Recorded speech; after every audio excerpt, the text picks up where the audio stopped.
എന്തുകൊണ്ട് B J പിക്ക് കേരളത്തിൽ B J പിക്കാരനായ മുഖ്യമന്ത്രി ഉണ്ടായിക്കൂടാ? ബി ജെ പിയെ സംബന്ധിച്ചിടത്തോളം രാജ്യത്തെ ഏറ്റവും വലിയ പാർട്ടിയാണ്, രാജ്യം ഭരിക്കുന്ന പാർട്ടിയാണ്. കിഴക്കേക്കോട്ട വികസനം ഫയലുകളിൽ ഉറങ്ങുന്നതല്ലാതെ ഇതുവരെ യാഥാർത്ഥ്യമാക്കാൻ കഴിഞ്ഞിട്ടില്ല. ചരിത്ര സ്മാരകങ്ങൾ തകരട്ടെ എന്നുള്ളതാണ് അവരുടെ താല്പര്യം. ഒരിക്കലും കടന്നു ചെല്ലാൻ പറ്റാത്ത സ്ഥലങ്ങളിൽ പോലും ബി ജെ പിക്ക് കടന്നുകയറ്റം ഉണ്ടായിരിക്കുന്നു. ഈ 15 വർഷങ്ങൾക്ക് മുമ്പ് ആളുള്ള ഭീതിയാണ്, ബി ജെ പി വന്നാൽ നിങ്ങൾക്ക് കിടന്നുറങ്ങാൻ കഴിയില്ല എന്നത്. ഇതൊരു ഡീലാണ്. ഇത് ഡീൽ ഇനിയും അവരാവർത്തിക്കപ്പെടും. അത് എൽ ഡി എഫിനും കഴിഞ്ഞിട്ടില്ല, യു ഡി എഫിനും കഴിഞ്ഞിട്ടില്ല. തിരുവനന്തപുരം നഗരത്തിലെ 4 നിയോജക മണ്ഡലങ്ങൾ ജയിച്ച MLA-മാർക്കും മാറി മാറി വന്നവർക്കും കഴിഞ്ഞിട്ടില്ല. നമസ്കാരം. കൂടിക്കാഴ്ചയിൽ ഇന്ന് നമ്മളോടൊപ്പം BJPയുടെ സീനിയർ നേതാവ് ശ്രീ കരമന ജയനാണ്. ശ്രീ കരമന ജയനെ കേരള രാഷ്ട്രീയത്തിൽ പ്രത്യേക പരിചയപ്പെടുത്തൽ ആവശ്യമില്ല. പതിറ്റാണ്ടുകളുടെ രാഷ്ട്രീയ സാമൂഹിക പ്രവർത്തനങ്ങളുടെ ഒരു ചരിത്രം അദ്ദേഹത്തിനുണ്ട്. കേരള രാഷ്ട്രീയത്തിൽ മാത്രമല്ല, ഇപ്പോൾ ദേശീയ രാഷ്ട്രീയത്തിലും അദ്ദേഹം ശ്രദ്ധിക്കപ്പെട്ടിട്ടുണ്ട്. അതിന് കാരണം ചരിത്രത്തിലാദ്യമായി BJP കേരളത്തിൽ ഒരു കോർപ്പറേഷൻ പിടിച്ചെടുത്തപ്പോൾ ആ വിജയത്തിൻ്റെ പിന്നിലെ ശില്പി എന്ന നിലയിൽ അദ്ദേഹം ദേശീയ നേതൃത്വത്തിലും ഇപ്പോൾ അറിയപ്പെടുന്ന ഒരു രാഷ്ട്രീയ പ്രവർത്തകനാണ്. ഈ വരുന്ന അസംബ്ലി തെരഞ്ഞെടുപ്പിൽ തിരുവനന്തപുരം സെൻട്രൽ മണ്ഡലത്തിൽ നിന്ന് BJPയുടെ ചിഹ്നത്തിൽ മത്സരിക്കുന്ന നേതാവ് കൂടിയാണ് ശ്രീ കരമന ജയൻ. അദ്ദേഹം നമ്മളോട് സംസാരിക്കുന്നു. സ്വാഗതം ഈ പരിപാടിയിലേക്ക്. ശ്രീ ജയൻ, അങ്ങയെ സംബന്ധിച്ചിടത്തോളം അങ്ങ് രാഷ്ട്രീയം ജീവിതത്തിൽ മുഴുവൻ കൊണ്ടു നടക്കുന്ന ആളാണ്. രാഷ്ട്രീയമാണ് അടിമുടി. അങ്ങേക്ക് കൃത്യമായിട്ട് ജനങ്ങളുടെ പൾസ് അറിയാം. കാരണം നിരവധി തെരഞ്ഞെടുപ്പ്, ഒന്നിൽ കൂടുതൽ തെരഞ്ഞെടുപ്പിൽ താങ്കൾ മത്സരിച്ചിട്ടുണ്ട്. അതിൽ കൂടുതൽ തെരഞ്ഞെടുപ്പിൽ താങ്കൾ രാഷ്ട്രീയ പ്രവർത്തനം നടത്തി അതിന് ചുക്കാൻ പിടിച്ചിട്ടുണ്ട്. അതുകൊണ്ട് ജനങ്ങളുടെ പൾസ് കൃത്യമായിട്ട് അറിയാം. ഇപ്പോൾ ഈ തെരഞ്ഞെടുപ്പ് യുദ്ധത്തിൻ്റെ നടുവിലാണ് താങ്കൾ, കുറേ ദിവസമായിട്ട് ഫീൽഡിലാണ്. ആ ഒരു പൾസ് താങ്കൾക്ക് എന്താണ് ഫീൽ ചെയ്യുന്നത്? ഞാനിപ്പോൾ മത്സരിക്കുന്നത് 3ാമത് പ്രാവശ്യം.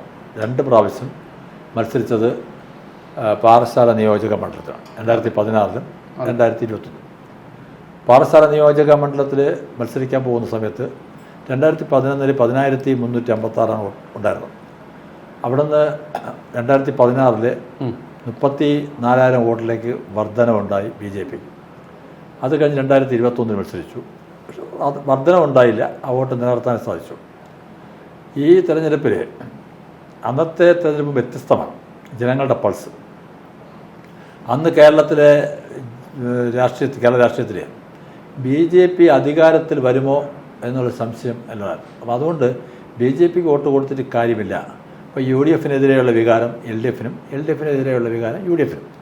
പക്ഷേ ഈ തെരഞ്ഞെടുപ്പിൽ ജനങ്ങളുടെ പൾസ് ഞാൻ മനസ്സിലാക്കിയത് BJP അധികാരത്തിൽ വരാൻ സാധിക്കും എന്നുള്ളതാണ്. ഇപ്പോൾ ജനങ്ങളുടെ പൾസ് അതാണ്. അപ്പോൾ എന്തുകൊണ്ടാണ് തിരുവനന്തപുരം കോർപ്പറേഷൻ ഭരണം BJP നേടി? കഴിഞ്ഞ കോർപ്പറേഷൻ തിരഞ്ഞെടുപ്പ് സമയത്തും ജനങ്ങൾക്ക് സംശയമുണ്ടായിരുന്നു. പക്ഷേ നമ്മൾ പാർട്ടി സംവിധാനം ശക്തമാക്കിക്കൊണ്ടും 45 വർഷക്കാലത്തെ LDF-ൻ്റെ കോർപ്പറേഷൻ ഭരണ സംവിധാനത്തിനെതിരെയുള്ള ജനവികാരം അത് BJPക്കിലേക്ക് പ്രതീക്ഷ അർപ്പിച്ചു.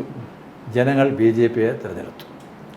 ആ തിരഞ്ഞെടുപ്പ് കഴിഞ്ഞതിന് ശേഷം ഇപ്പോൾ ജനങ്ങൾക്കൊരു ആത്മവിശ്വാസം വന്നിട്ടുണ്ട്.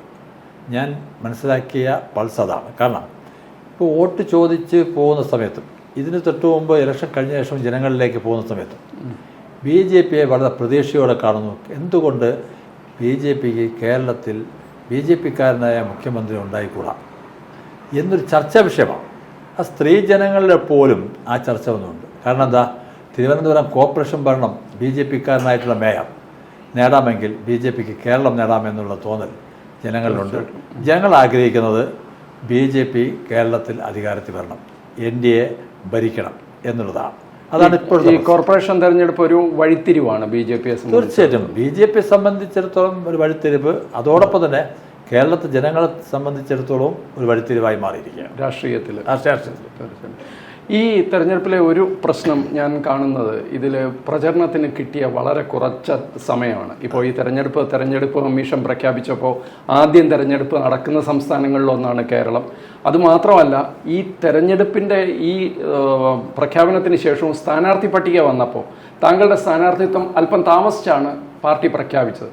അതൊരു ബുദ്ധിമുട്ടായിട്ട് കാണുന്നുണ്ടോ? എനിക്ക് തോന്നുന്നത് എന്നെ സ്ഥാനാർത്ഥിയെ പ്രഖ്യാപിച്ചതിന് ശേഷം 18 ദിവസമാണ് 18 ദിവസം. പക്ഷേ ഇതിൽ BJPയുടെ സ്ഥാനാർത്ഥി ലിസ്റ്റ് തിരുവനന്തപുരം നിയോജക മണ്ഡലത്തിൽ താമസിച്ചത് അതൊരു വലിയ പ്രശ്നമല്ല. കാരണം നമുക്ക് BJP സംബന്ധിച്ചിടത്തോളം രാജ്യത്തെ ഏറ്റവും വലിയ പാർട്ടിയാണ്, രാജ്യം ഭരിക്കുന്ന പാർട്ടിയാണ്. 5 സംസ്ഥാനങ്ങളുടെ തിരഞ്ഞെടുപ്പ് നടക്കുന്നു. ഈ തിരഞ്ഞെടുപ്പ് സമയത്ത് ഈ 5 സംസ്ഥാനങ്ങളുടെയും സീറ്റ് നിർണ്ണയം നടത്തേണ്ടതായിട്ടുണ്ട് കേന്ദ്ര പാർലമെൻ്ററി ബോർഡിന്. അപ്പോൾ ഓരോ സംസ്ഥാനത്തിൻ്റെയും കുറേ സീറ്റ് എടുത്ത് ചർച്ച ചെയ്യുമ്പോൾ സ്വാഭാവികമായി തിരുവനന്തപുരം നിയോജക മണ്ഡലത്തിൽ ഉണ്ടായിട്ടുള്ള ഒരു ലാസ്റ്റ് മൂന്നാമത്തെ ഘട്ടത്തിലാണ് ചർച്ചയ്ക്ക് എടുത്തത്. അതുമായി ബന്ധപ്പെട്ട താമസമാണ് ഉണ്ടായിട്ടുള്ളത്.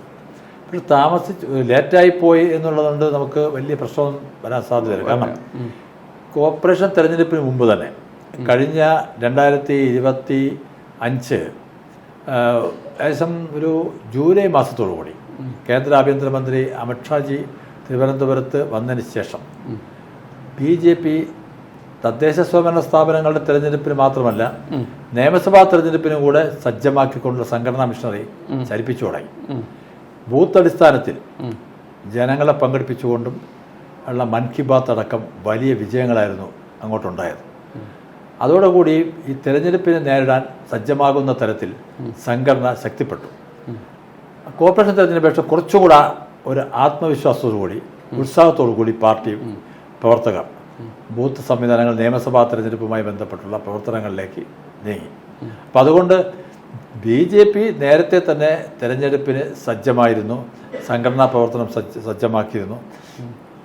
ഈ കോർപ്പറേഷൻ തിരഞ്ഞെടുപ്പിന് ശേഷം വർദ്ധിച്ച ജനപിന്തുണയും BJPക്ക് കുറച്ചും കൂടെ എളുപ്പമായിരുന്നു ഉണ്ടായിട്ടുണ്ട്. അപ്പോൾ ഈ വരുന്ന ദിവസങ്ങളിൽ വളരെ ആത്മാർത്ഥമായി പ്രവർത്തകർ രംഗത്തിറങ്ങിയിട്ടുണ്ട്. അതുകൊണ്ട് ലേറ്റായത് കൊണ്ട് വലിയ വിഷമം നേരിടേണ്ടി വരില്ല എന്നുള്ളതാണ്. ലേറ്റായി എന്ന് പറഞ്ഞാലും താങ്കൾക്ക് ലഭിച്ച സീറ്റിനൊരു വലിയ പ്രത്യേകതയുണ്ട്. കാരണം എന്ന് വെച്ച് കഴിഞ്ഞാൽ സംസ്ഥാനത്തെ ഭരണം പിടിച്ചെടുക്കാനുള്ള തെരഞ്ഞെടുപ്പാണ്. ആ ഭരണത്തിൻ്റെ ഭരണസിരാകേന്ദ്രത്തിൽ തന്നെ തിരുവനന്തപുരം സെൻട്രലാണ് താങ്കൾക്ക് ലഭിച്ചിരിക്കുന്നത്. പക്ഷേ ഈ കോൺസ്റ്റിറ്റ്യുവൻസിക്ക് ഇത് താങ്കളുടെ തട്ടകം കൂടിയാണ്. അപ്പോൾ ഇതിൻ്റേതായ കുറേ പ്രശ്നങ്ങൾ പരിഹരിക്കാനില്ലേ, കുറേ പ്രശ്നങ്ങളില്ലേ? താങ്കൾ മനസ്സിലാക്കുന്ന പ്രധാനപ്പെട്ട താങ്കളുടെ ഒരു പ്രയോറിറ്റീസ് എന്താണ് വിജയത്തിന് ശേഷം? അതെ, നമ്മൾ ഈ തിരുവനന്തപുരം നിയോജക മണ്ഡലത്തെ സംബന്ധിച്ചിടത്തോളം ഒട്ടനവധി പ്രശ്നങ്ങളുണ്ട്. അത് നമ്മൾ ഇവിടെ ഇരുന്ന് സംസാരിച്ച് ചർച്ച ചെയ്താൽ പോലും മണിക്കൂറെടുക്കുന്ന പ്രശ്നമുണ്ട്. ഞാൻ ഈ തിരുവനന്തപുരത്ത് ജനിച്ചു വളർന്ന ഒരു പൊതുപ്രവർത്തകനാണ്. 40-45 വർഷക്കാലമായി തിരുവനന്തപുരത്തിൻ്റെ സിറ്റിയുടെ എല്ലാ ഭാഗങ്ങളിലും സംഘടനാ പ്രവർത്തനവുമായി ബന്ധപ്പെട്ടും അതോടൊപ്പം ജനങ്ങളുടെ പ്രശ്നങ്ങളുമായി ബന്ധപ്പെട്ടും അതോടൊപ്പം തന്നെ ഈ പ്രശ്നങ്ങൾക്ക് പരിഹാരം കാണാനുള്ള സമരപരിപാടികളിലും BJPയുടെ സമരപരിപാടികളിലൊക്കെ പങ്കെടുത്ത ഒരു പൊതുപ്രവർത്തകനാണ്. ഇവിടെ നമുക്ക് ഇപ്പം ഉദാഹരണം, രാവിലെ ഒരു 8:30 മണിക്ക് നമ്മൾ അട്ടക്കുളങ്ങരയിൽ നിന്ന് കാർ ഓട്ടിച്ച് പഴവങ്ങാടി ക്ഷേത്രത്തിലേക്ക് വരുമ്പോൾ നാം അനുഭവിക്കുന്ന ബുദ്ധിമുട്ടതാണ്. അതെ, ഞാൻ ഈ ശ്രീ പത്മനാഭസ്വാമി ക്ഷേത്രത്തിൻ്റെ ഭരണസമിതി അംഗം ആകുന്നതിന് മുമ്പ് ഈ ടൈമിലാണ് ഞാൻ ക്ഷേത്രത്തിൽ വന്നുകൊണ്ടിരുന്നത്. ആ സമയത്ത് പത്മനാഭസ്വാമി ക്ഷേത്രത്തിൽ വരുന്ന സമയത്ത് ഞാൻ പഴവങ്ങാടി ക്ഷേത്രത്തിൽ തൊഴുത് തേങ്ങ അടിച്ചിട്ടാണ് ശ്രീ പത്മനാഭസ്വാമി ക്ഷേത്രത്തിൽ പോകുന്നത്. ഞാൻ നേരിട്ട് കണ്ടുള്ള ഒട്ടനവധി ആക്സിഡൻറ്റുകൾ, അപകടങ്ങൾ, മരണങ്ങൾ ഞാൻ നേരിട്ട് കണ്ടിട്ടുണ്ട്. ശ്രീ പത്മനാഭസ്വാമി ക്ഷേത്രത്തിൻ്റെ തിരുമുറ്റമാണ് കിഴക്കേക്കോട്ട. അതിപുരാതനമായിട്ടുള്ള ചരിത്രമുറങ്ങുന്ന ഒരു മണ്ണാണ്. അവിടെ ഒരു വികസനം സാധ്യമാക്കിയിട്ടുണ്ടോ? കിഴക്കേക്കോട്ട വികസനം ഫയലുകളിൽ ഉറങ്ങുന്നതല്ലാതെ ഇതുവരെ യാഥാർത്ഥ്യമാക്കാൻ കഴിഞ്ഞിട്ടില്ല. അത് LDFനും കഴിഞ്ഞിട്ടില്ല, UDFനും കഴിഞ്ഞിട്ടില്ല. തിരുവനന്തപുരം നഗരത്തിലെ 4 നിയോജക മണ്ഡലങ്ങൾ ജയിച്ച MLAമാർക്കും മാറി വന്നവർക്കും കഴിഞ്ഞിട്ടില്ല. ഇത് തിരുവനന്തപുരത്തിൻ്റെ പ്രധാനപ്പെട്ട പ്രശ്നമാണ്. ഇന്നും അലട്ടിക്കൊണ്ടിരിക്കുന്ന ഒരു ഗതാഗത കുരുക്കാണ് കിഴക്കേക്കോട്ട എന്നുള്ളത്. എല്ലാവർക്കും അറിയാവുന്ന കാര്യമാണ്. കാരണം ജനങ്ങൾ അനുഭവിക്കുകയാണ് ആ ദുരിതം. അതോടൊപ്പം തന്നെ കിഴക്കേക്കോട്ട തൊട്ട് തമ്പാനൂർ വരെ ചാറ്റൽ മഴ പെയ്താൽ വെള്ളത്തിനടിയിലാകുന്ന കാഴ്ച നമ്മൾ ഈ നഗരവാസികൾ അനുഭവിക്കാൻ തുടങ്ങിയിട്ട് കുറേ കാലമായല്ലോ. ഇതുവരെ എന്തെങ്കിലും പരിഹാരം കാണാൻ? ഓപ്പറേഷൻ എന്താ, ബിജു പ്രഭാകറും നമ്മളെ ജിജി തോംസൺ ചീഫ് സെക്രട്ടറി ആയ സമയത്ത്. പക്ഷെ അത് എവിടെ എത്തി? അതിങ്ങനെ ശരിക്കും അവർ കുറേ ആത്മാർത്ഥമായി പ്രവർത്തിച്ചു എന്നുള്ളതാണ് ഞാൻ മനസ്സിലാക്കുന്നത്. പക്ഷെ അത് എവിടെ എത്തി? സ്റ്റോപ്പായി. ഈ പ്രശ്നം ഇതുവരെയും പരിഹരിക്കപ്പെടാൻ കഴിഞ്ഞിട്ടില്ല. തിരുവനന്തപുരം എന്ന് പറയുന്നത് നമ്മൾ നമുക്കറിയാം, തിരുവിതാംകൂർ രാജാക്കന്മാർ ഭരിച്ച ആ കാലഘട്ടത്തിലുണ്ടായിട്ട് വികസനങ്ങൾ, അതിൻ്റെ തുടർച്ചയെന്നുള്ള നിലയിൽ പല വികസനങ്ങൾ നമുക്ക് സാധ്യമാക്കാമായിരുന്നു. പക്ഷേ നമ്മുടെ തിരുവനന്തപുരം വളരെ വളരെ പുറകിലാണ്. തലസ്ഥാന ജില്ല വളരെ പുറകിലാണ്. തിരുവനന്തപുരം നഗരം വളരെ പുറകിലാണ് വികസനത്തിൻ്റെ കാര്യത്തിൽ. അത് ഏറ്റവും കൂടുതൽ ഇവിടെ അലട്ടുന്നൊരു പ്രശ്നമാണ്. അതോടൊപ്പം തന്നെ നമ്മളെ കോട്ടകൾ, കോട്ട മതിലുകൾ, അതിൻ്റെയൊക്കെ അവസ്ഥ എന്താ?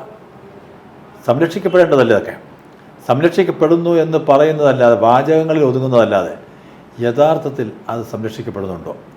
കഴിഞ്ഞൊരു 5 മാസത്തിന് മുമ്പ് പടിഞ്ഞാറക്കോട്ടയുടെ ദുരിതാവസ്ഥ കണ്ട് BJP അവരുടെ സമരം സംഘടിപ്പിച്ചിരുന്നു. സമരം സംഘടിപ്പിച്ചതിൻ്റെ പിറ്റേന്ന് ആൻ്റണി രാജുവിൻ്റെ പടം വെച്ചൊരു അഭിനന്ദനങ്ങൾ 1,36,00,000 രൂപ ആർക്കിയോളജി വകുപ്പിനെ കൊണ്ട് അനുവദിപ്പിച്ച MLAക്ക് അഭിവാദ്യങ്ങളാണ്.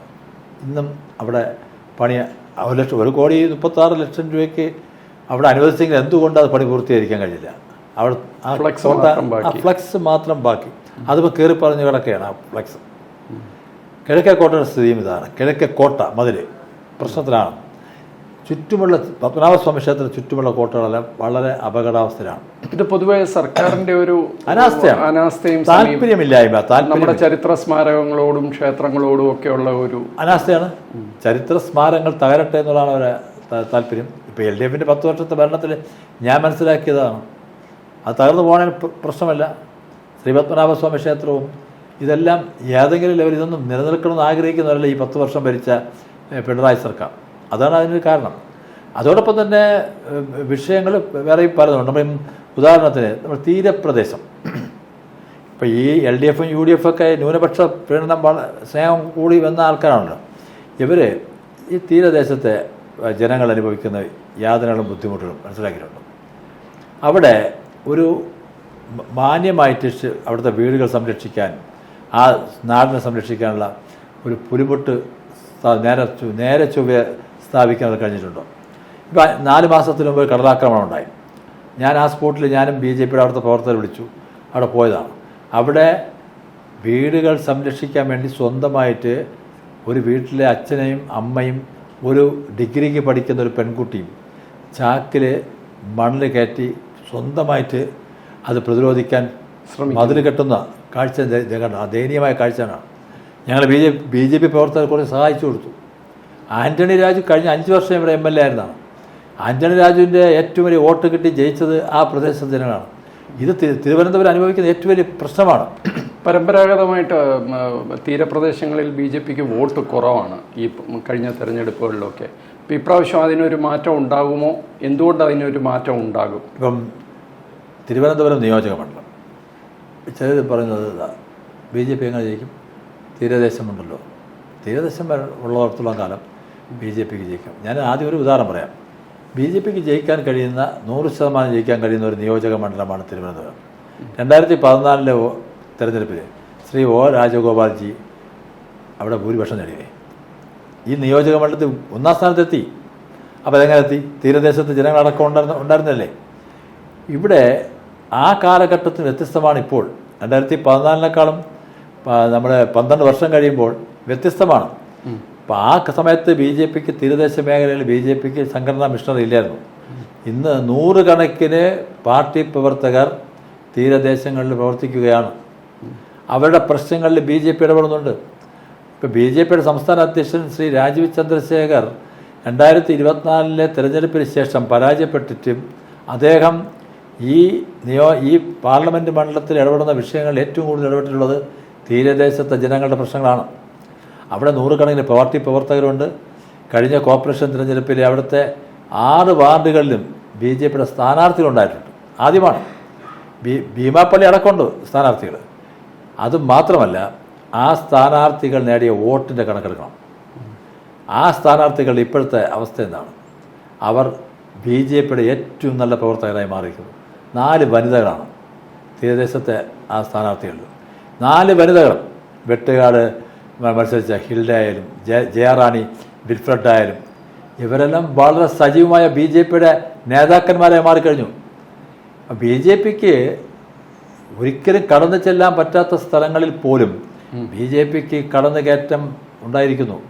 അവിടെയെല്ലാം ജനങ്ങൾ BJPയെ വളരെ സന്തോഷത്തോടെ സ്വീകരിക്കാൻ തയ്യാറായി നിൽക്കുന്നു. ഇന്നിപ്പോൾ ഞാൻ വരുന്ന വഴിയിൽ അവിടെ ഒരു നിഷ്പക്ഷമായി ചിന്തിക്കുന്ന ഒരു തീരദേശവാസി വിളിച്ചു തന്നെ, നിങ്ങൾക്ക് ജയിക്കാൻ കഴിയും, ഞങ്ങളെ പ്രദേശത്ത് വലിയ മാറ്റമുണ്ട്. അത് BJP യോ CPM ഓ കോൺഗ്രസ്സോ അല്ല, നിഷ്പക്ഷമായി ചിന്തിക്കുന്ന എൻ്റെ ഒരു സുഹൃത്താണ്.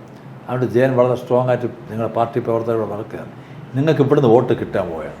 ഇതാണ് പറയുന്നത്. അപ്പോൾ അതൊരു തീരദേശം എപ്പോഴും കോസ്റ്റൽ ഏരിയ വെച്ച് BJPയുടെ വിജയത്തെ കുറച്ച് കാണുന്ന ഒരു രീതി രണ്ട് മുന്നണികളും ഇപ്പോൾ ജനങ്ങളിലേക്ക് പടർത്തുന്നുണ്ട്. ഒരിക്കലും ഇല്ല, അത് എല്ലാവർക്കും അറിയുന്ന കാര്യമാണ്. ഇതാണ് സത്യം. ഈ തിരുവനന്തപുരം കോർപ്പറേഷൻ ഇപ്പോൾ താങ്കൾ ഈ തിരുവനന്തപുരത്തിൻ്റെ പ്രശ്നങ്ങൾ പറഞ്ഞുകൊണ്ട് പറയുകയാണ്. തിരുവനന്തപുരം കോർപ്പറേഷൻ ഇപ്പോൾ BJPയുടെ കയ്യിലാണ്. കേന്ദ്ര സർക്കാർ ഫണ്ട്സ് തരുന്ന കേന്ദ്ര സർക്കാർ BJP ആണ്. തിരുവനന്തപുരത്തിന് വേണ്ടി ഒരു വികസന രേഖയൊക്കെ പ്രഖ്യാപിക്കും എന്ന് പ്രധാനമന്ത്രിയും പറഞ്ഞിട്ടുണ്ട്. അപ്പോൾ ഇതിനിടയിൽ നിൽക്കുന്ന ഒരു ഗ്യാപ്പ് എന്ന് പറയുന്ന ഒരു MLAയുടെ ഒരു ഗ്യാപ്പാണ്. അതുകൂടെ ഫില്ല് ചെയ്താൽ തിരുവനന്തപുരത്ത് ചരിത്രത്തിൽ കാണാത്ത മാറ്റം ഉണ്ടാകുമെന്ന് പറയാൻ സാധിക്കും. ശ്രീ പത്മനാഭസ്വാമിയുടെ അനുഗ്രഹം കൊണ്ട് അത് സാധ്യമാകും. കാരണം തിരുവനന്തപുരത്തെ ജനങ്ങൾക്ക് നല്ല സമയമാണിനി. വർഷങ്ങളായിട്ട് അവഗണിക്കപ്പെട്ടിരുന്ന തിരുവനന്തപുരം ജില്ല, തിരുവനന്തപുരം നഗരം രക്ഷപ്പെടാൻ പോവുകയാണ്. ഞാൻ എപ്പോഴും പറയുന്നൊരു കാര്യമുണ്ട്, തിരുവനന്തപുരം സിറ്റിയിലെ 4 നിയോജക മണ്ഡലങ്ങളിലും BJPയുടെ താമര വിരിയും. BJPയുടെ MLAമാരുണ്ടാകും. കോൺഫിഡൻസോടുകൂടി തന്നെ 100% ഉറപ്പാകും. ശ്രീ കരമന ജയൻ, ഒരു രാഷ്ട്രീയ പ്രശ്നം കേരളം ആകെ ചർച്ച ചെയ്യുന്നത് ഈ ഡീലുകളുടെ കാര്യമാണ്. രാഷ്ട്രീയ കക്ഷികൾ തമ്മിലുള്ള ഡീൽ. UDF പറയുന്നു LDFും BJPയുമായിട്ട് ഡീലുണ്ടെന്ന്, LDF പറയുന്നു അല്ല അവർ തമ്മിലാണ് ഡീലെന്ന്. അപ്പോൾ ഇങ്ങനെ ഒരു ഡീലിൻ്റെ ഒരു പശ്ചാത്തലം ഉള്ളപ്പോൾ ഈ തിരുവനന്തപുരത്ത് താങ്കൾ മത്സരിക്കുന്ന മണ്ഡലത്തിൽ ഇടതുപക്ഷം ഇപ്പോൾ ഒരു സ്വതന്ത്രനെയാണ് ഇറക്കിയിരിക്കുന്നത്. ഇത് ഇടതുപക്ഷവും UDFും തമ്മിലുള്ള ഒരു ഡീലിൻ്റെ ഭാഗമാണെന്ന് താങ്കൾ കരുതുന്നുണ്ടോ? അല്ല, ആരാ ഡീല്? ഈ ഡീല് എപ്പോഴും പറയുന്നതാണ്. ഈ പരാജയ ഭീതി വരുന്ന സമയത്ത് LDFും UDFും വെറുതെ ആളെ പറ്റിക്കാൻ വേണ്ടി പറയുന്ന കാര്യം. 2011 ശ്രീ O രാജഗോപാൽ, നമ്മുടെയൊക്കെ മുതിർന്ന നേതാവ്, അദ്ദേഹം നിയമനിയോജക മണ്ഡലത്തിൽ മത്സരിച്ചു. ഞാനന്ന് ജില്ലാ പ്രസിഡൻ്റായിരുന്നു.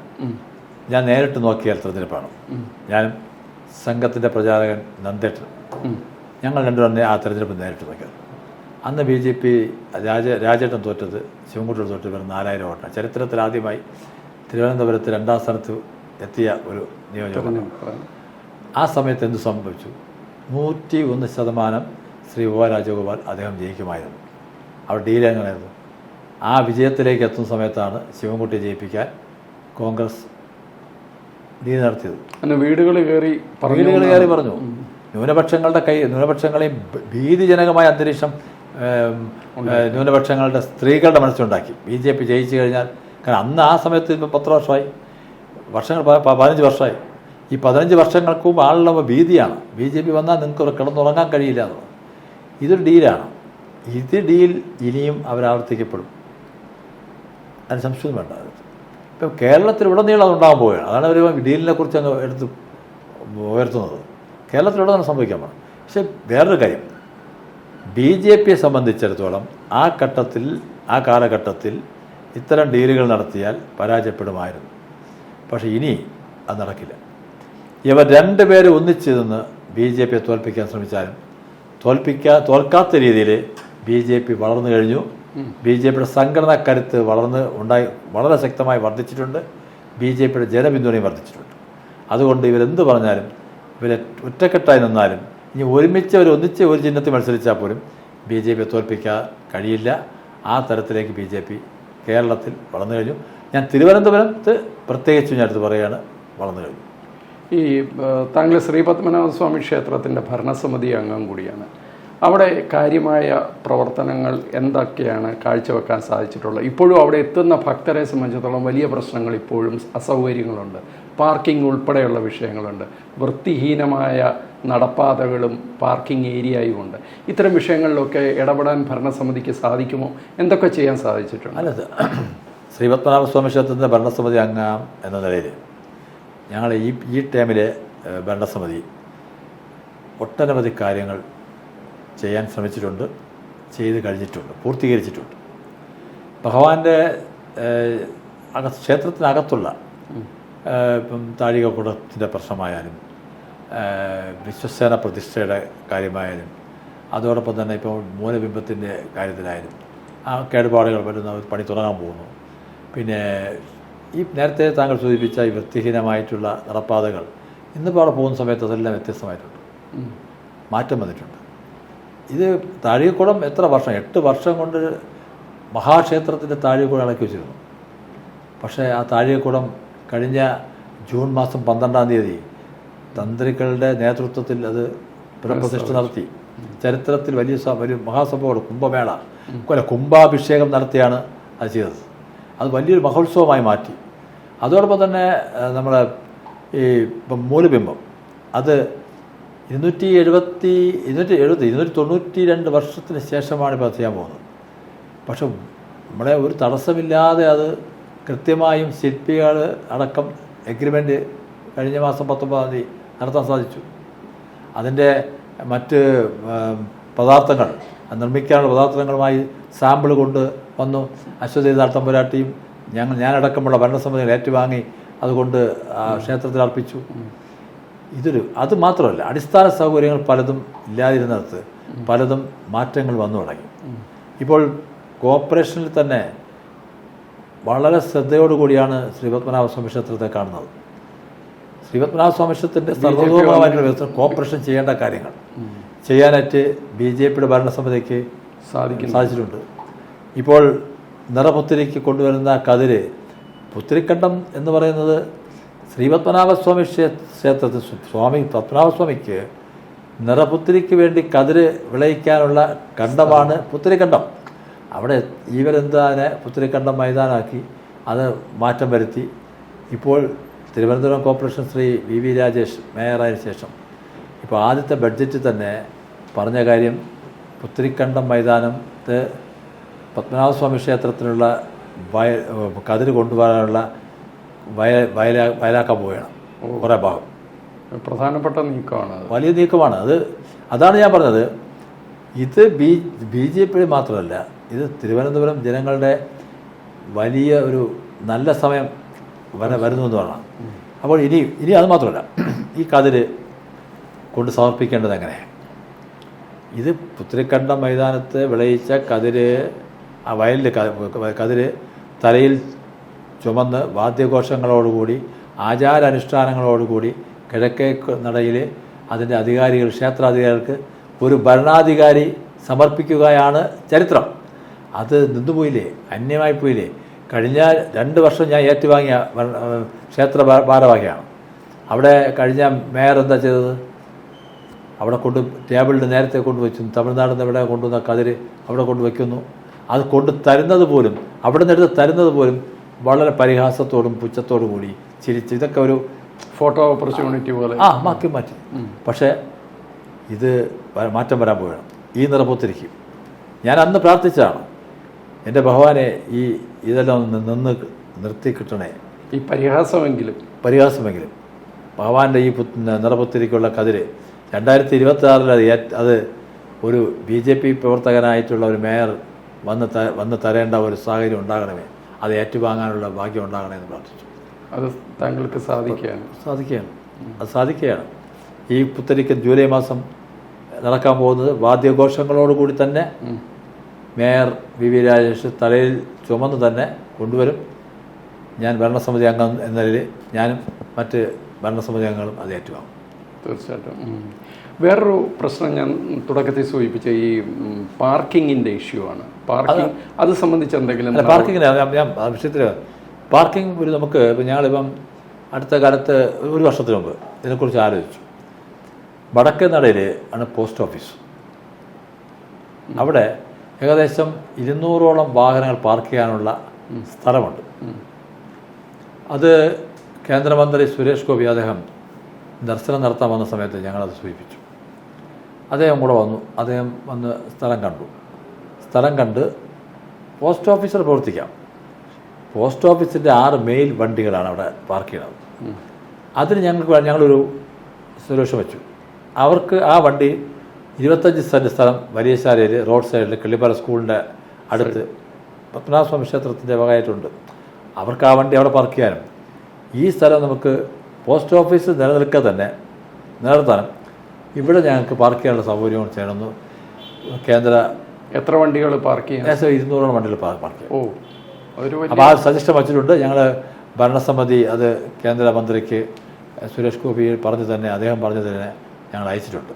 അത് എത്രയും പെട്ടെന്ന് സാധ്യമാക്കാനുള്ള നീക്കം ക്ഷേത്രത്തോട് വളരെ ചേർന്ന് തന്നെ ആ ഒരു നീക്കം നടത്തും. ഒരു രാഷ്ട്രീയ പ്രവർത്തകൻ എന്നുള്ളതിനപ്പുറം താങ്കളൊരു സാമൂഹ്യ പ്രവർത്തകനുമാണെന്നുള്ളത് ഒരുപക്ഷെ തിരുവനന്തപുരത്തിന് പുറത്ത് പലർക്കും അറിയാത്ത കാര്യമാണ്. താങ്കളുടേതായ ഒരു ഭാരതീയം ട്രസ്റ്റ് ഇവിടെ പ്രവർത്തിക്കുന്നുണ്ട്, നിരവധി പ്രവർത്തനങ്ങൾ അത് കാഴ്ചവെക്കുന്നുമുണ്ട്. എന്താണ് ഇങ്ങനെ ഒരു ട്രസ്റ്റ് രൂപീകരിക്കാനുള്ള ഒരു കാരണം? പൊതുവെ രാഷ്ട്രീയ പ്രവർത്തകർ നേരിട്ട് ഇത്തരം കാര്യങ്ങൾ ചെയ്യാറില്ല, അതുകൊണ്ടാണ്. അതെ, 2016 ഞാൻ പാറശാല നിയോജക മണ്ഡലത്തിലാണ് മത്സരിക്കാൻ പോയത്. സിറ്റിയിൽ ജനിച്ചു വളർന്ന ഞാൻ ജില്ലാ പ്രസിഡൻ്റായി പ്രവർത്തിച്ച സമയത്തൊക്കെ ഈ 14 നിയോജക മണ്ഡലങ്ങളിലും യാത്ര ചെയ്തിട്ടുണ്ട്. പക്ഷേ ഒരു ജില്ലാ അധ്യക്ഷൻ എന്ന നിലയിൽ ഒരു യാത്ര ചെയ്യുന്നതിനൊരു പരിമിതിയുണ്ട്. പക്ഷേ തെരഞ്ഞെടുപ്പിൽ നിയമസഭാ സ്ഥാനാർത്ഥിയായി ഞാൻ ചെന്നപ്പോൾ വീടുകൾ സന്ദർശിച്ചു, ഗ്രാമാന്തരം തോറും യാത്ര ചെയ്തു പോയപ്പോൾ ഉണ്ടായിട്ടുള്ളൊരു മാനസികമായ ഒരു പരിവർത്തനമാണ്.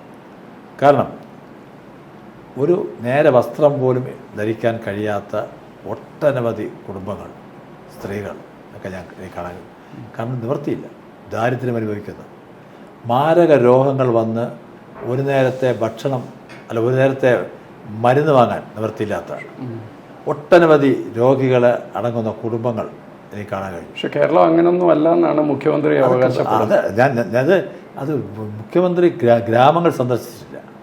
ഗ്രാമങ്ങളുടെ ഈ ഗാന്ധിജി പറഞ്ഞിട്ടുണ്ടല്ലോ, ഈ രാജ്യത്തിൻ്റെ ആത്മാവ് ഗ്രാമങ്ങളാണ്. അത് അക്ഷരാർത്ഥത്തിൽ ശരിയാണെന്ന് എനിക്ക് മനസ്സിലായി. അവിടെ ചെന്നു പെൺകുട്ടികളെ വിവാഹം കഴിക്കാൻ നിവൃത്തിയില്ലാത്ത രക്ഷിതാക്കൾ, ആദിവാസി കുടുംബങ്ങൾ, 12 ഊരാണ് അമ്പൂരി പഞ്ചായത്തിലുള്ളത്. ഞാൻ 8 കിലോമീറ്റർ നടന്ന് ഒരു ഊരിൽ പോയി. ആ ഊരിൽ ചെന്ന സമയത്ത് അവിടെ അനുഭവിക്കുന്ന യാതനകളും അവരെ പറഞ്ഞാൽ, ഒരു സ്ത്രീ ഗർഭിണിയായി കഴിഞ്ഞാൽ ആ ഗർഭവേദന വന്ന് പ്രസവിക്കാൻ കൊണ്ടുപോകണമെങ്കിൽ ഭർത്താവ് തന്നെ ചുമടായിട്ട് അവരെ കൊണ്ടുപോകേണ്ട ഒരു സാഹചര്യം അവിടെ ഞാൻ നേരിട്ട് അനുഭവിച്ചതാണ്. കുന്നത്തുമല എന്ന് പറഞ്ഞാൽ, ഞാൻ പേര് വരെ പറഞ്ഞാൽ അത് അത്രയും ഞാൻ വിഷമം കൊണ്ട് തുടങ്ങി എൻ്റെ മനസ്സിൽ ഇപ്പോഴും കിടക്കുന്ന കാര്യമാണ്. കുന്നത്തുമല എന്ന് പറയുന്ന ആദിവാസി ഊരിലാണ്. 8 കിലോമീറ്റർ വേണം. റോഡല്ല കയറുമ്പോൾ അത് നമ്മളെ പല ആൾക്കാരും വന്നിട്ടുണ്ട്, നടന്നു കയറണം. ഇതുപോലുള്ള വളരെ ദയനീയമായ കാഴ്ചകൾ കണ്ടതിന് ശേഷമാണ് ഞാനും എൻ്റെ അടുത്ത സുഹൃത്തുക്കളോട് ചേർന്ന് നമുക്കൊരു ട്രസ്റ്റ് രൂപീകരിച്ച് ഇതുപോലുള്ള സഹായങ്ങൾ നമുക്ക് ചെയ്യാൻ കഴിയണം. അത് നമുക്ക് രാഷ്ട്രീയം വേണ്ട. ഇപ്പം ജാതിക്കും മതത്തിനും മനുഷ്യൻ്റെ ആവശ്യങ്ങൾ ഇത്തരം കാര്യങ്ങളൊക്കെ അവിടെ കോമണാണ്.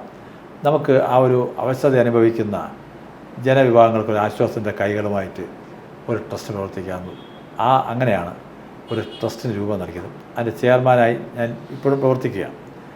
ഈ ഭാരതീയൻ ട്രസ്റ്റ് കഴിഞ്ഞ ഇത്രയും വർഷങ്ങൾക്കിടയിൽ നടത്തിയ പ്രവർത്തനങ്ങൾ അതെന്തൊക്കെയാണെന്നൊന്ന് വളരെ ചുരുക്കത്തിൽ പറയാമോ? ഞങ്ങൾ 11 പദ്ധതികൾ ആവിഷ്കരിച്ചാണ് മുന്നോട്ട് പോയിക്കൊണ്ടിരിക്കുന്നത്. അതിൽ പ്രധാനപ്പെട്ടത് ചികിത്സാ സഹായ പദ്ധതി, തൊഴിൽ സഹായ പദ്ധതി, മംഗല്യ സഹായ പദ്ധതി, അതോടൊപ്പം കുട്ടികളുടെ കലാവാസനകൾ വളർത്തിയെടുക്കുന്നതിന് വേണ്ടി പ്രതിഭാ കലോത്സവം എന്നൊരു പദ്ധതി, സൗജന്യ ഡയാലിസിസ് പദ്ധതി, ഭവന നിർമ്മാണ പദ്ധതി, വികലാംഗ സഹായ പദ്ധതി, ഇങ്ങനെ അടക്കം ഞങ്ങൾ 11 പദ്ധതികൾ ആവിഷ്കരിച്ച് മുമ്പോട്ട് പോകുന്നു. ഇപ്പോൾ കഴിഞ്ഞ മാസം കായിക സഹായ പദ്ധതി കൂടെ രൂപം നൽകിയിട്ടുണ്ട്.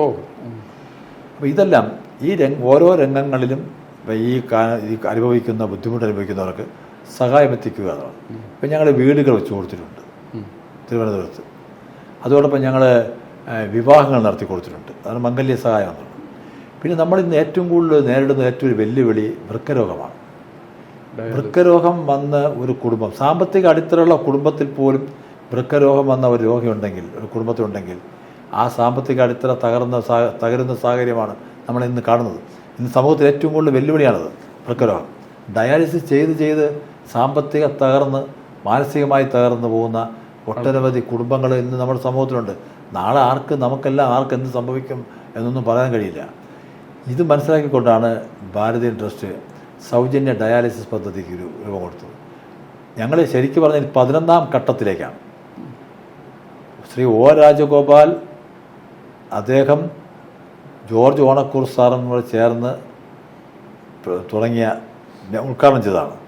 അതിൽ ഇന്ന് 11ാമത്തെ ഘട്ടത്തിലാണ്. അത് ലോകപ്രകാശനം ചെയ്ത MM അവസരമാണ്. ഓക്കെ. ഇന്ന് 11ാം ഘട്ടത്തിലാണ്. ഇപ്പോൾ ഈ കഴിഞ്ഞ ഇഫ്താറിനാണ് 11ാം ഘട്ടത്തിലേക്ക് നീങ്ങുന്നത്. ഒട്ടനവധി രോഗികൾക്ക് ഞങ്ങൾ സൗജന്യ ഡയാലിസിസ് ചെയ്ത് കൊടുത്തിട്ടുണ്ട്. ഒരു വലിയ കാര്യമാണ്. പക്ഷേ ഒരു രാഷ്ട്രീയ പ്രവർത്തകൻ എങ്ങനെയാണ് ഈ രാഷ്ട്രീയവും ഈ സാമൂഹിക പ്രവർത്തനവും ഒരുമിച്ച് കൊണ്ടുപോകുന്നത്, രണ്ടിനെയും സെപ്പറേറ്റ് ആയിട്ട് നിർത്തുന്നത്? അത് ദൈവാനുഗ്രഹം കൊണ്ടാണ്. എല്ലാ ദൈവങ്ങളുടെയും അനുഗ്രഹം അതിലുണ്ട്. അതാണ് ഞാൻ മനസ്സിലാക്കുന്നത്. കാരണം എനിക്ക് പിന്നെ ഭാരതീയ ട്രസ്റ്റിൽ വളരെ ആത്മാർത്ഥമായി പ്രവർത്തിക്കുന്ന ഒരു ടീമുണ്ട്. അവരുടെയൊക്കെ ഒരു സഹായം ഈ സാമ്പത്തിക കളക്ഷൻ നടത്തിയല്ല ചെയ്യുന്നത്. ഞങ്ങളുടെ ടീമിനകത്തുള്ള ആൾക്കാരെ തന്നെയാണ് സാമ്പത്തിക നിലയിൽ ചെയ്യുന്നത്. പിന്നെ എൻ്റെ ഏറ്റവും അടുത്ത സുഹൃത്തുക്കൾ നമ്മൾ ചെയ്യുന്ന കാര്യങ്ങൾക്ക് അവർ സ്വയം ബില്ലിങ്ങായിട്ട് ഇത്ര ഡയാലിസിസ് തരാം, വീട് വയ്ക്കാൻ ഞാൻ വരുന്നു. അല്ല, ഒരു സാമ്പത്തിക കളക്ഷനായിട്ട് നമ്മൾ ആരുടെയും പോയി സമീപിക്കാറില്ല. ഇത് രാഷ്ട്രീയ പ്രവർത്തനം ശക്തമായി പ്രവർത്തിക്കുന്നതോടൊപ്പം തന്നെ ഇതിനും സമയം കണ്ടെത്തുന്നുണ്ട്. ഈ മാർച്ച് മാസം തന്നെ അന്നദാനം ഒരു പദ്ധതിക്ക് രൂപ നൽകി ഞങ്ങൾ ഒട്ടനവധി ആൾക്കാർക്ക് ആഹാരം കൊടുത്തു. ഈ തെരഞ്ഞെടുപ്പ് സമയം ടൈറ്റാവുന്ന ഭാഗമായി തന്നെ കഴിഞ്ഞ ഈ 28ാം തീയതി ഇഫ്താർ സംഗമം നടത്തി അന്ന് 11ാം ഘട്ടം ഡയാലിസിന് തുടക്കമുണ്ട്. ഇത് ദൈവത്തിൻ്റെ അനുഗ്രഹം കൊണ്ടും നമ്മൾ നല്ലത് ചെയ്യാൻ ശ്രമിച്ചാൽ അതിനൊരു തടസ്സം ഉണ്ടാവില്ല. ഞാൻ എൻ്റെ അനുഭവം പറയാം. തീർച്ചയായിട്ടും ഈ തെരഞ്ഞെടുപ്പിൽ താങ്കൾ വിജയിച്ചൊരു MLA ആയാൽ താങ്കളുടെ ചില പ്രയോറിറ്റീസ് ഉണ്ടല്ലോ. ഇപ്പോൾ തീർച്ചയായിട്ടും ശ്രീ പത്മനാഭസ്വാമി ക്ഷേത്രവുമായി ബന്ധപ്പെട്ട അതിൻ്റെ വികസനവും അത്തരം കാര്യങ്ങളൊക്കെ നമ്മൾ പഴവങ്ങാടിയിലെ വെള്ളക്കെട്ടിനെ കുറിച്ചൊക്കെ പറഞ്ഞു. പക്ഷേ താങ്കളുടെ ചില പ്രസംഗങ്ങളിലും അഭിമുഖങ്ങളിലും ഒക്കെ താങ്കൾ ഈ ചാലക്കമ്പോളത്തെക്കുറിച്ച്, അതുപോലെ എല്ലാവരും ഫേസ് ചെയ്യുന്ന ഒരു വലിയ വിഷയമാണ് ഈ പാർവതി പുത്തനാറിൻ്റെ ഇന്നത്തെ അവസ്ഥ. ഇതിനെക്കുറിച്ചൊക്കെ താങ്കളുടെ ഒരു വിഷൻ എന്താണ്? ചാലക്കമ്പോളം വളരെ വളരെ പുരാതനമായിട്ടുള്ള, നമ്മളെ ശരിക്കും പറഞ്ഞാൽ കേരളത്തിൽ തന്നെ ഏറ്റവും പഴക്കമാർന്ന ഒരു കമ്പോളമാണ്. പണ്ടൊക്കെ നമ്മളുടെയൊക്കെ കുട്ടിക്കാലത്ത് ചാലക്കമ്പോളത്ത് പോകുന്ന സമയത്തുള്ള ഒരു ആ കാലഘട്ടത്തിനനുസരിച്ചുള്ള ഒരു രീതി ഉണ്ടായിരുന്നു. പക്ഷേ ഇന്ന് ചാലക്കമ്പോളത്തിൻ്റെ അവസ്ഥ എന്താണ്? വർഷങ്ങൾ 50 വർഷത്തിന് മുമ്പ് കണ്ട ചാലക്കമ്പോളം അതിനേക്കാളും ഗതികളിലേക്കാണ് ചാലക്കമ്പോളം നിൽക്കുന്നത്. വികസിക്കുകയല്ല, താഴോട്ടാണ്. ഒരു സൈക്കിൾ പോലും പാർക്ക് ചെയ്യാൻ പറ്റാത്തൊരവസ്ഥയിലേക്ക് ചാലക്കമ്പോളം. വ്യാപാരികൾക്ക് ബുദ്ധിമുട്ടാണുള്ളത്. ഇപ്പം ചാലക്കമ്പോളത്തിനകത്തോട്ട് കയറാൻ തയ്യാറാകുന്നില്ല. അപ്പോൾ അത് തന്നെ അവരെ ബിസിനസ്സെല്ലാം പൊളിയുന്നു. കടകൾ പലതും അടച്ചു പൂട്ടുന്നു. ചാലക്കമ്പോളം വികസിക്കണം. അത് വികസിപ്പിച്ചേ പറ്റൂ. ഒരിക്കലും അത് അവസാനിപ്പിക്കാൻ പാടില്ല. ചാലക്കമ്പോളം അത് തിരുവനന്തപുരത്തിൻ്റെ ഒരു വികാരമാണ്. അതിനൊരു കർമ്മപദ്ധതി ഉണ്ടോ? അത് ഞാനിപ്പോൾ അടുത്ത കാലത്ത് പറഞ്ഞൊരു കാര്യമുണ്ട്. കിള്ളിപ്പാലത്ത് നിന്നാൽ ശ്രീപത്മനാഭസ്വാമി ക്ഷേത്രത്തിൻ്റെ ഗോപുരം കാണുന്ന തരത്തിലേക്ക് ചാലക്കമ്പോളം വികസിക്കണമെന്നാണ്.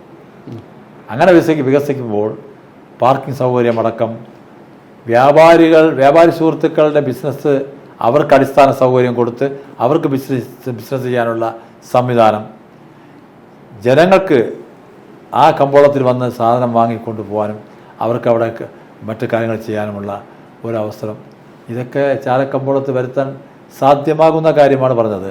ശ്രീപത്മനാഭസ്വാമി ക്ഷേത്രത്തിൻ്റെ ഗോപുരം കിള്ളിപ്പാലത്ത് നോക്കുന്ന സമയത്ത്, വികസിക്കുന്ന സമയത്ത് ഒന്ന് ആലോചിച്ചു. ഒരു കാലത്ത് അത് കാണാമായിരുന്നു ഇല്ലേ? കാണാമായിരുന്നു. കരമനയിൽ നിന്നും കാണാമായിരുന്നു എന്നാണ് നമ്മളെ പഴയ ആൾക്കാർ വരുന്നത്. കരമന ആണ്ടിറക്കുന്ന സ്ഥലമുണ്ട്. ഇപ്പം അത് പറയാറില്ല കാര്യങ്ങൾ. അവിടെ നിന്നാൽ കാണുമായിരുന്നു. ഇത് നമ്മുടെ തിരുവനന്തപുരത്തിൻ്റെ വലിയ സ്വപ്നമാണ്. അത് ജനങ്ങൾ ചിന്തിക്കാൻ വേണ്ടിയാണ് ഞാൻ ഇത് പറയുന്നത്. പാർവതി പുത്തനാരുടെ അവസ്ഥ. പാർവതി പുത്തനാറൊക്കെ ഒന്ന് ആത്മാർത്ഥമായി വിചാരിച്ചിരുന്നെങ്കിൽ പാർവതി പുത്തനാറ് ശുചീകരിക്കാമായിരുന്നില്ലേ? ഇന്നത്തെ അവസ്ഥ എന്താ? കോടികൾ ചെലവഴിച്ചില്ലേ? കോടികൾ ചെലവഴിച്ചു. എവിടെ? അവിടെ ഇപ്പോൾ നമുക്ക് ഞാൻ CPM-നെ ഇപ്പം കടമ്പള്ളി സുരേന്ദ്രൻ കഴിഞ്ഞ 2016 ജയിച്ച് കഴിഞ്ഞതിന് ശേഷം കരിക്കം ക്ഷേത്രത്തിൽ വെച്ചതിൻ്റെ ഒരു കാര്യം പറഞ്ഞു. ജയം നോക്കിക്കോ, 2021 പാർവതി പുത്തനാർ എങ്ങനെ ഇരിക്കുമെന്ന് എൻ്റെ വികസന അജണ്ടയിൽ ഞാൻ ഉൾപ്പെടുത്തിയതാണ്. നോക്കിക്കോ, 2021 നിയമസഭാ തെരഞ്ഞെടുപ്പിൽ ഞാൻ പറയാണ്, ജനത ഉറപ്പ് ഞാൻ പറയാണ്. അതൊരു ആ ക്ഷേത്രത്തിലൊരു സാംസ്കാരിക പരിപാടിക്ക് പോയി വേണ്ട പറഞ്ഞാണ്. പക്ഷേ ഇവിടെ 26 10 വർഷം കഴിഞ്ഞു. പാർവതിപുത്ര ഈ പാർവതിപുത്ര എന്തായിരുന്നു? ബോട്ട് സർവീസ് ഉണ്ടായിരുന്നതാണ്. അതെ, ജലപാതയായിരുന്നു. ശരിക്കും ടൂറിസത്തിനും അത് ഡെവലപ്പ് ചെയ്യാൻ പറ്റുന്ന ഒരു കാര്യമാണ്. വലിയ സാധ്യതകളുണ്ട്. ഞങ്ങൾ ഈ പ്രധാനമന്ത്രി കൊടുത്ത വികസന അജണ്ടയിൽ ഒന്ന് ഉൾപ്പെടുത്തിയിട്ടുണ്ടത്. കോർപ്പറേഷൻ തെരഞ്ഞെടുപ്പുമായി ബന്ധപ്പെട്ട് കഴിഞ്ഞതിന് ശേഷം പ്രധാനമന്ത്രി വന്ന സമയത്ത് ഞങ്ങൾ കൊടുത്തല്ലോ, അതിൽ ഇത് ഉൾപ്പെടുത്തിയിട്ടുണ്ട്. ഇത് ചെയ്യാമാവുന്ന കാര്യമാണ്.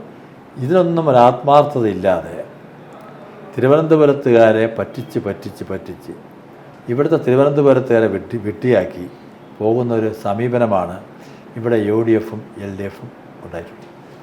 ഏത് കാര്യം വന്നാലും തിരുവനന്തപുരത്തെ അവഗണിക്കുക. തിരുവനന്തപുരം അവരുടെ മനസ്സിലില്ല. അവർക്ക് വേറെ ചില താല്പര്യം. ഞാൻ പ്രാദേശികവാദം എന്നൊരിക്കലും എൻ്റെ അടുത്ത് ഞാൻ ചില സമയത്ത് ഫേസ്ബുക്കിൽ എയിംസിനെ കുറിച്ചൊക്കെ ഇടുമ്പം ഞാൻ ഒരു പ്രാദേശികവാദം ഇളക്കിവിടുന്ന ഒരു വികാരം ഇളക്കിവിടുന്ന അല്ല. കേരളത്തിൻ്റെ തലസ്ഥാനമാണ് തിരുവനന്തപുരം. തിരുവനന്തപുരം വികസിക്കുന്നത് കേരളത്തുകാരുടെ സ്വപ്നമായി മാറണം. അത് കേരളത്തിൻ്റെ വികസനമാണ്. അത് സാധ്യമാക്കണം. ഒരു കാര്യം ഞാൻ പറഞ്ഞു, തിരുവനന്തപുരത്തിൻ്റെ വികസനമാണ് എൻ്റെ ജീവിതമന്ത്രം, രാഷ്ട്രീയമാണ്. ഞാൻ അത് മന്ത്രമായി തന്നെ കൊടുക്കണം. ഏത് കാര്യത്തിനും കരമന കളിയിക്കാള റോഡ് പാത വികസിപ്പിക്കുന്നത് എവിടെ നിൽക്കുന്നു? BJPയുടെ ശക്തമായിട്ടുള്ള സമരങ്ങൾക്ക് അന്ന് ഉമ്മൻചാണ്ടി സർക്കാർ വഴങ്ങി കരമന മുതൽ പ്രാവശ്യം വരെ ഒന്നാം ഘട്ടത്തിൽ വികസിപ്പിച്ചു. രണ്ടാമത്തെ വികസിച്ച് പകുതിയായ സമയത്താണ് സർക്കാർ മാറി. ഇപ്പോൾ LDF അത് കൊടിനട വരെ കൊണ്ടെത്തിച്ച് വർഷങ്ങൾ ഇപ്പോഴും കഴിഞ്ഞിട്ടും കിടക്കും. ഇന്ത്യയുടെ മറ്റു ഭാഗങ്ങളിൽ എത്രയോ പെട്ടെന്നാണ് ഇത്തരം കാര്യങ്ങൾ. നമ്മളിപ്പോൾ പെട്ടെന്ന് ഇപ്പോൾ കരമന തിരിച്ചു കഴിഞ്ഞാൽ ആ കൊടിനട വരെ പെട്ടെന്ന് പോവാം.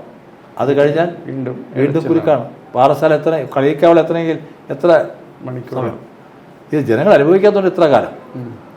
ഇതുപോലെ പല ഞാൻ ഒരു ഉദാഹരണം പറയാം. നമ്മുടെ പൂജപ്പുര ജഗതി റോഡിൻ്റെ അവസ്ഥ എന്താ? ഞാൻ പറയുന്നത് ഇത് ചില പല സ്ഥലങ്ങൾ ചില ആൾക്കാരെ പേടിച്ചും അവരെല്ലാം ആഗ്രഹിക്കുന്നതാണ്. കാരണം വികസനം വരണം എന്ന് ആഗ്രഹിച്ചു കഴിഞ്ഞാൽ ജനങ്ങൾ സഹകരിക്കും. അതൊരു ചരിത്രം. ഇപ്പം ഇത്രയും കേന്ദ്ര സർക്കാരിൻ്റെ പല ഹൈവേ പദ്ധതികളെല്ലാം ഇവിടെ നടന്നില്ലേ, സാധ്യമായില്ലേ? ജനങ്ങൾ സഹകരിച്ചില്ലേ?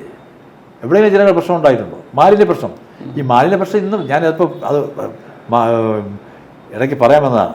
മാലിന്യ പ്രശ്നം എന്താ ഇവിടെ സ്ഥിതി?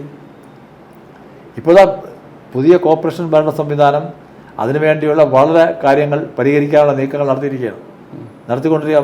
വളരെ കാര്യങ്ങൾ തിരഞ്ഞെടുപ്പ് കഴിഞ്ഞാൽ ഇപ്പോഴത്തെ BJPയുടെ ഭരണ സംവിധാനം കോർപ്പറേഷൻ ചെയ്യാൻ പോകുന്നത് മാലിന്യ പ്രശ്നം അടിയന്തരമായിട്ട് ഘട്ടം ഘട്ടമായിട്ട് കുറയ്ക്കുക എന്നാണ്.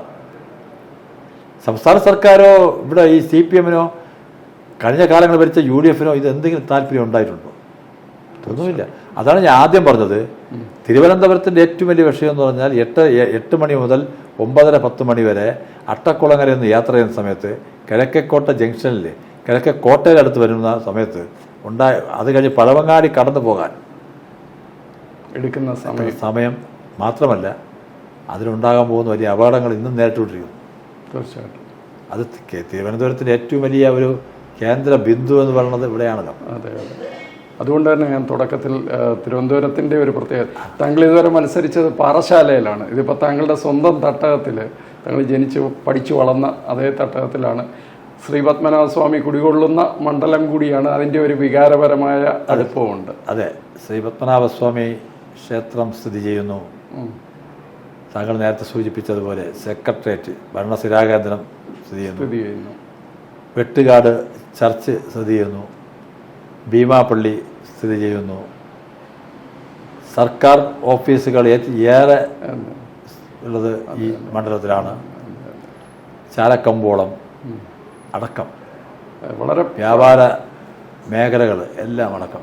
തീർച്ചയായിട്ടും തിരുവനന്തപുരത്തിൻ്റെ ഒരു പരിച്ഛേദമാണ് തിരുവനന്തപുരം നിയോജക മണ്ഡലം.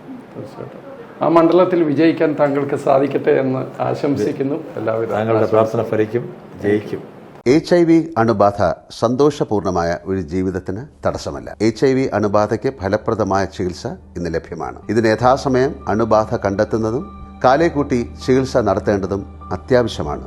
സൗജന്യമായ ചികിത്സയും മാർഗനിർദ്ദേശങ്ങളും സർക്കാർ ആശുപത്രികളിലെ ART അഥവാ ഉഷസ് കേന്ദ്രങ്ങളിൽ ലഭ്യമാണ്. ആരോഗ്യ സംരക്ഷണം ഓരോരുത്തരുടെയും ഉത്തരവാദിത്തമാണ്.